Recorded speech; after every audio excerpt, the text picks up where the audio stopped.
मेरे प्रिय दोस्तों, मैं महिपाल सिंह, पर्यावरण सुरक्षा संघ से प्रकृति का सेवक आपका मित्र। मेरे भाई और बहनों, में आपसे प्रार्थना करता हूं कि हमारे चैनल को सब्सक्राइब कीजिए और हमारे द्वारा दी गई जो जानकारी है उसे लोगों तक पहुंचाने में हमारा साथ दीजिए।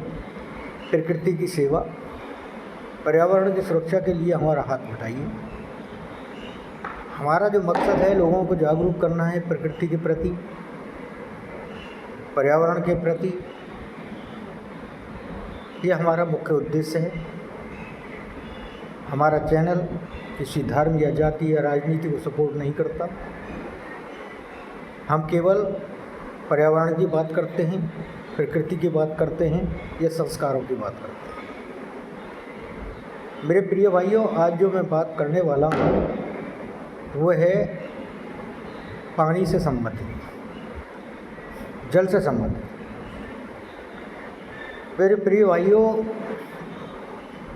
कहते हैं ना कि जल जीवन है। किसी को इस बात में ऐतराज हो तो बताए, क्या बगैर पानी के जीवन संभव है? मुझे नहीं लगता कि कोई भी आदमी ये कहने वाला होगा कि बगैर पानी के जीवन संभव है, क्योंकि बगैर पानी के जीवन संभव है ही नहीं। ये जो पंच तत्व हैं शरीर के, प्रकृति के जो 5 अवयव हैं, भूमि, गगन, वायु, अग्नि, नीर, ये जो 5 तत्व हैं, इनके बगैर तो जीवन संभव है ही नहीं। और रियल बात बता, सृष्टि ही संभव नहीं है। तो आज हम इनमें से जो मुख्य तत्व को लेके चल रहे हैं वो है जल तत्व, यानी कि नीर। मेरे बंधुओं, पानी हमारी जो सृष्टि, हमारी जो पृथ्वी है, हमारी पृथ्वी का लगभग 70% भाग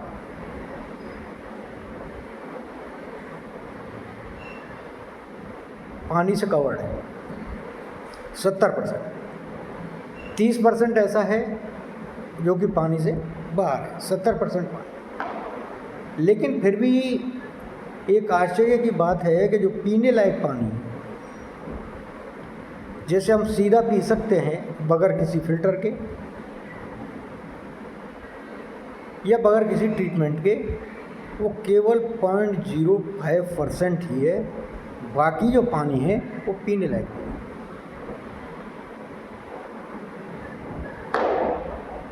अब ये मानिए कि आप भारत का लगभग 50% एरिया ऐसा है जिस पानी को आप बिल्कुल भी नहीं पी सकते, इतना ज़्यादा पॉल्यूटेड है। और जो पीने लायक पानी है वो भी कौन सा है? ग्राउंड वाटर है। नदी और नाले तो इतने दूषित हो चुके हैं कि उनके पानी को तो पीना संभव है ही। ज़मीन का पानी भी इतना ज़्यादा पॉल्यूटेड है, जहाँ इंडस्ट्रियल एरिया है वहाँ पे पानी पॉल्यूटेड है। वो बात समझ में आती है, लेकिन जहाँ इंडस्ट्रियल एरिया नहीं है, जहाँ औद्योगिक इकाइयाँ नहीं हैं, वहाँ का पानी भी जो है का पॉल्यूटेड हो रहा है। ये एक आश्चर्यजनक बात है। ये मैं अपना एक ऑब्जर्वेशन बता रहा हूँ जो मैंने नोटिस किया है। मैं पहले ही आपको बता सकता हूँ, मैं धरातल की बातें करता हूँ, प्रोपेगेंडा वाली बात मेरे अंदर नहीं है। मेरे जो खुद के ऑब्जर्वेशन हैं मैं वही बताता हूँ। जब से ये टॉयलेट गवर्नमेंट ने बनवाए हैं, तब से आपने ऑब्जर्व किया होगा कि जो गांव का पानी है वो पॉल्यूटेड हो गया। उससे पहले गांव का पानी पॉल्यूटेड नहीं था। मैं भी गांव में ही पैदा हुआ हूँ और गांव से ही मेरी परवरिश हुई है। तो जब तक पानी गांव का पॉल्यूटेड नहीं था, गांव का पॉल्यूटेड पानी उसके बाद हुआ है, जबकि ये टॉयलेट जो बने तब से। ऐसा क्या हुआ जो टॉयलेट बनने के बाद में ज़मीन का पानी जो है ख़राब हो गया? रियल में क्या है, ये जो टॉयलेट बनाए गए ये नीचे से कच्चे थे। हम टॉयलेट जाते हैं उनकी सफाई करने के लिए, उनको साफ रखने के लिए उसमें जो है तेजाब डालते या और कुछ साफ रखने के लिए जो हम यूज करते हैं केमिकल्स, वो केमिकल से जो है साफ़ करते होते हैं, हार्पिक वगैरह यूज करते हैं। कुछ लोग जो हमारा नहाने धोने का पानी है, कपड़े धोए साबुन का पानी है, वो उसमें डाल देते हैं। तो वो जो सारा पानी जो हम उसमें डाल रहे हैं वो क्या है, जो ज़मीन नीचे से जो कच्चे टॉयलेट थे उनकी जो स्टोरेज टैंक बना गया था वो कच्चा था, तो सारा का सारा ज़मीन में चला जा रहा है। उससे क्या हो रहा है, वो गांव का पानी पॉल्यूटेड हो गया, पीने लायक नहीं। आप देख सकते हो गांव का पानी पीने लायक नहीं है, लेकिन गांव से हटके आप 500 मीटर चले जाइए, अगर जो बड़ा गांव है तो उसकी बात कर रहा हूँ, जो गांव बड़ा है तो 500 मीटर गांव से हट जाइए, उसके बाद में आप ज़मीन के पानी को पी सकते हो। वहाँ पॉल्यूटेड नहीं हुआ, गांव में क्यों पॉल्यूटेड हो गया बताइए मेरे। और पहले क्यों नहीं था? पहले जैसा बाहर था वैसे ही गांव में था। तो उसका मुख्य कारण एक यही आता है कि जब से ये टॉयलेट बने वो पानी कच्चे हैं नीचे से, और कच्चे होने की वजह से वो पानी अंदर जाता रहा, और उसकी वजह से पॉल्यूशन, वाटर पॉल्यूशन बढ़ गया। अगर जो किसी बंदे को, किसी भाई को मेरी इस बात से कोई गुरेज है या लगता है कि मैं गलत कह रहा हूँ, तो ये देखो रियली बात है कि मैं 10 या 15 साल से जो बच्चे जिनके जन्म हुआ है वो इस चीज़ को नहीं बता सकते, लेकिन जिन लोगों की उम्र 30 या 35 साल है वो अपना, या इससे ज़्यादा है, वो अपना एक्सपीरियंस के आधार पर इस चीज़ को नोटिस अवश्य करते होंगे। ये कारण, सबसे पहली बात मैंने पानी के लिए बताई कि पानी का पॉल्यूटेड होने का एक रीज़न ये भी है, जो कि हम रोक सकते हैं बड़े आराम से। जो टॉयलेट हैं उन्हें नीचे से पक्का, जो स्टोरेज टैंक है उसका होल्डिंग टैंक है, उसे नीचे से पक्का कराएं, कच्चा न रखें, और उसके बाद जो उसका निकलता है उसे सीवेज ट्रीटमेंट प्लांट भेजें। गांव में नहीं है लेकिन आसपास के शहर में होता है, वहाँ भेज सकते हैं। और गवर्नमेंट से भी इस बारे में आप जो है अपनी शिकायत दर्ज कर सकते हैं, और करना भी चाहिए। जो ब्लॉक लेवल पे आप इसकी शिकायत दे सकते हैं कि जी ऐसा है। और ये जो वहाँ के गांव के जो चुनिंदा लोग हैं जो कि थोड़ा सा प्रकृति से प्रेम करते हैं, उन्हें जागरूक होकर इसके लिए आगे आना चाहिए। अब दूसरा नंबर, जो नंबर 2, देखो खेती के लिए पानी को यूज करना बहुत अच्छी बात है, खेती में तो पानी यूज होगा ही। सिंचाई के लिए पानी प्रयोग किया जाता है, करना भी है। लेकिन एक चीज़ मैंने और ऑब्जर्व की है कि जब से गाँव में बिजली फ्री हो गई, समरसीबल हर घर में लगा हुआ है। पहले हम कुएं से पानी खींचते थे पशुओं के लिए, अपने नहाने धोने के लिए कुएं से खींचा जाता था। उसमें फिजिकल जो है लेबर होती थी हमारी, तो हम उतना ही पानी जो है कुएं से निकालते थे जितनी की हमें ज़रूरत होती थी। उसके बाद हैंडपम्प आए, हाथ से नलके से जो निकालना शुरू किया पानी, तब भी उसी में फिजिकल लेबर लगती थी। हाँ ऐसा है, थोड़ी सी सुलभता बढ़ी तो थोड़ा सा पानी का मिसयूज बढ़ा, लेकिन इतना कि हमें जो ज़रूरत थी उतना ही, ज़्यादा नहीं, क्योंकि उसमें भी आपकी फिजिकल लेबर थी, मेहनत करनी पड़ती थी, तो उसके लिए पानी उतना ही हम खींचते थे जितने की हमें ज़रूरत थी। लेकिन जिस दिन से समरसीबल लगे, हर घर में समरसीबल है, उस दिन से पानी का जो दुरुपयोग होना शुरू हुआ, जो पानी की वेस्टेज शुरू हुई, इसका जीता जाता उदाहरण आप अपने गांव के तालाब में जाकर देख लीजिए। और उसके क्या क्या जो है का नुकसान हुए। एक पॉजिटिव चीज़ जो उससे मिली, वो पॉजिटिव ये थी कि हमारी एनर्जी वेस्ट होने से बची और हम जो है का उससे पानी आसानी से निकाल लेते हैं। ये पॉजिटिव एनर्जी कि हमारे टाइम की वेस्ट जो है का वेस्टेज बच गई। लेकिन इसकी नेगेटिविटी को आपने नहीं देखा। उसे आप नोटिस कीजिए कि नेगेटिविटी कितनी ज़्यादा है। आज क्या है, पानी मोटर चलाई, समरसीबल चला दिया, पानी चल रहा है, बह रहा नालियों में, और नालियों से बह के वो तालाब में जा रहा है। जो तालाब जनवरी फरवरी के महीने में सूखने शुरू हो जाते थे, आज वो जून के महीने में भी लबालब भरे हुए हैं। जून के महीने में भी खाली नहीं होते, सूखते नहीं हैं, वो बराबर भरे रहते हैं। ग्राउंड लेवल नीचे, वाटर जो लेवल है ग्राउंड का, ग्राउंड वाटर लेवल नीचे होता जा रहा है। लेकिन तालाबों की स्थिति यह है कि तालाब ऐसे भरे पड़े हैं जबकि भरी बरसात में भरे रहते थे, उससे भी बढ़ता, क्योंकि मेहनत तो करनी पड़ती नहीं, बस समरसीबल चला दिया। जिस भैंस को या गाय को नहलाने में हमें जो है का 2 बाल्टी की ज़रूरत पड़ती थी, आज उस पर जो है का 50 बाल्टी पानी जो है का बह रहा है। जिस घर में पोंछा लगाने के लिए या आसपास जो है का छिड़काव करने के लिए जो पानी हम 1-2 बाल्टी में काम चला लेते थे, वहाँ 50 बाल्टी जो है का रोड पर मार्ग धुलाई की जा रही है और वो पानी नाली में जा रहा है। भाई साहब, वही पानी जिसे आप पीते थे, जिसे पीने के लिए वही पानी बचा है, उस पानी को आप इस तरीके से बहा रहे हैं। वाटर लेवल कम होता जाता है, ग्राउंड वाटर लेवल कम हो रहा है।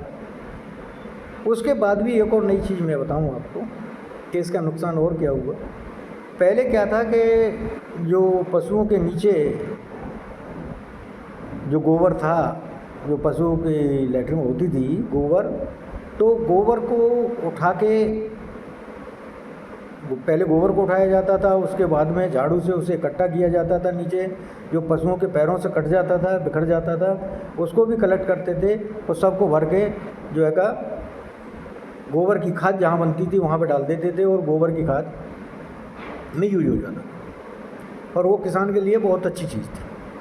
लेकिन आज क्या होता है कि गोबर को ऊपर से थोड़ा गोबर उठा लिया, आधे से ज़्यादा जो गोबर है वो लिया और समरसीबल का पाइप जो है का लगाया और उसे धो दिया, और धोने के बाद में सारा नाली में गया और नाली से वो तालाब में चला जाता है और तालाब बराबर अट गया, ऊपर पानी और नीचे पूरा भरा हुआ।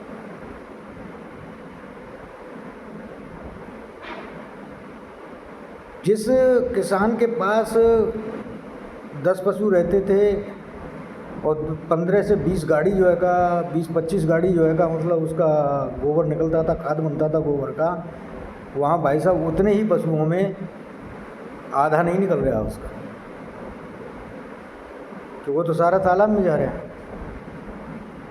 एक तो पानी का वेस्टेज, दूसरा आपकी जो गोबर की खाद थी उसका वेस्टेज। चीज़ों का मैं बार बार कहता हूँ कि चीज़ों का सदुपयोग करोगे तो आपको लाभ देंगे और दुरुपयोग करोगे तो आपको नुकसान पहुँचाएंगे। भाई साहब, बूंद बूंद से सागर बढ़ता है, बूंद बूंद से सागर बनता है और बूंद बूंद से सागर सूख भी जाता है। पानी की एक बूंद की कीमत समझिए। अब लोग कहेंगे पानी की क्या कमी है, पानी तो था, अब इतनी बाढ़ें आई उसकी वजह से जो है का वो हुआ, कितने भी लोग बह गए। भाई साहब ये आपके ही अन्याय की करतूत है, आपका ही जो आपने प्रकृति के साथ में जो अन्याय किया है उसी का नतीजा है।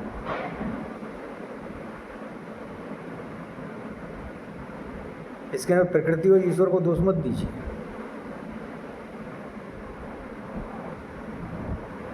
बाढ़ से पहले भी होती थी, इससे कई गुना ज़्यादा होती थी, लेकिन बाढ़ें कम आती थी। और अब बारिश बहुत कम होती है और बाढ़ें ज़्यादा आती हैं। उसका सबसे बड़ा कारण तो ये है कि धरती के ऊपर एक ऐसी सतह जो है प्लास्टिक की बन चुकी है कि जो प्लास्टिक जो पानी को ऑब्जर्व करने की जो क्षमता है वो बहुत कम हो गई। यानी कि धरती के ऊपर एक तरीके की चादर सी बनती गई है, कुछ कंक्रीट की, तो रोड भी बन रहे हैं, मकान भी बन रहे हैं उसकी वजह से। दूसरा ये है कि कुछ जगह ज़मीनों की जुताई कम हो गई, तो उसकी वजह से भी जुतती थी ज़मीन, तो उसमें वाटर रुकता था, पानी रुकता था, तो वो ज़मीन में जाता था। अब क्या, पट ज़मीन जो रहती है उससे ऊपर से पानी बह जाता है, वो इतनी ज़मीन जो है सूखती नहीं। मैं कितनी, देखो किसान का बच्चा हूँ, मैं सारी चीज़ें जानता हूँ और सारी चीज़ें आपको वो बता रहा हूँ जो कि रियलिटी है। तो जब पानी बहेगा तो बाढ़ तो बनेगी, जब ज़मीन के अंदर तो जा ही नहीं रहे। आश्चर्य की बात है, बाढ़ तो आ रही है लेकिन ग्राउंड लेवल बढ़ ही नहीं रहा।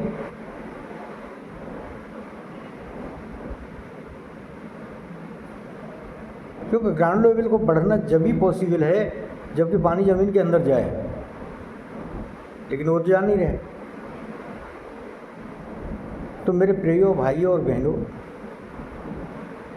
आप अगर जो पानी की किल्लत की बात करते हो तो चेन्नई जाके देखिए, समुद्र से थोड़ी सी दूरी है, समुद्र का किनारा ही है, लेकिन पीने के लिए बूंद पानी नहीं है। तरसते हैं लोग पानी के पीने के लिए, तो ग्राउंड वाटर बिल्कुल है ही नहीं। यार राजस्थान का खुश्क एरिया जाके देख लीजिए, वहाँ आपको पता चल जाएगा पानी की क्या स्थिति है। महाराष्ट्र का कुछ भाग देख लीजिए जहाँ बूंद बूंद पानी के लिए लोग तरस रहे हैं। उनसे पूछिए कि पानी की कीमत क्या है।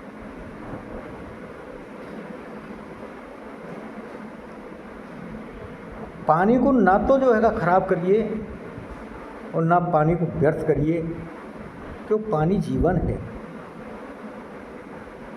कितना मुहावरा है, जगह जगह स्लोगन लिखा पड़ा है, जल ही जीवन है, जल ही जीवन है।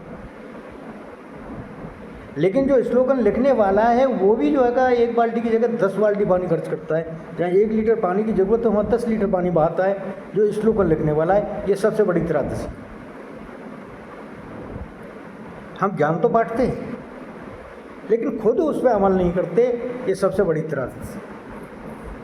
पानी की महत्व को समझिए, व्यर्थ मत जाने दीजिए, इसे दूषित मत करिए। नदी और नालों को स्वच्छ रखने की कोशिश करिए। नदी नालों में कोई भी जो है इस तरीके की चीज़ें मत डालिए जिसकी वजह से पानी खराब हो।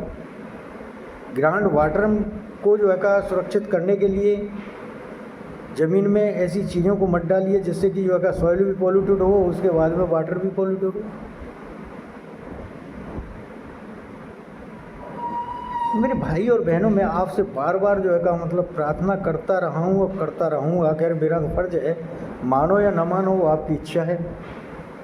मेरी हाथ जोड़ के विनती है, अगर जो आप अपनी आने वाली पीढ़ी को चाहते हो कि वो सुख से सांस ले सके तो जागरूक हो जाइए, पर्यावरण के बारे में सोचिए।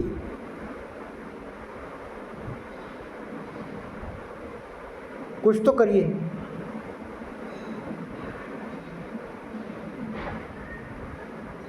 एक एक बूंद पानी को बचाना सीखिए। पानी की बूंद मोतियों से कम नहीं है, किसी धन से कम नहीं है।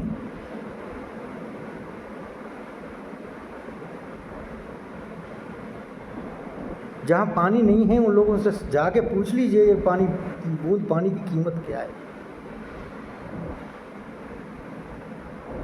जब प्यास से तरसता हुआ आदमी जब पानी के लिए तड़पता है ना, जब आपको भी पता चलता होगा कि पानी क्या है।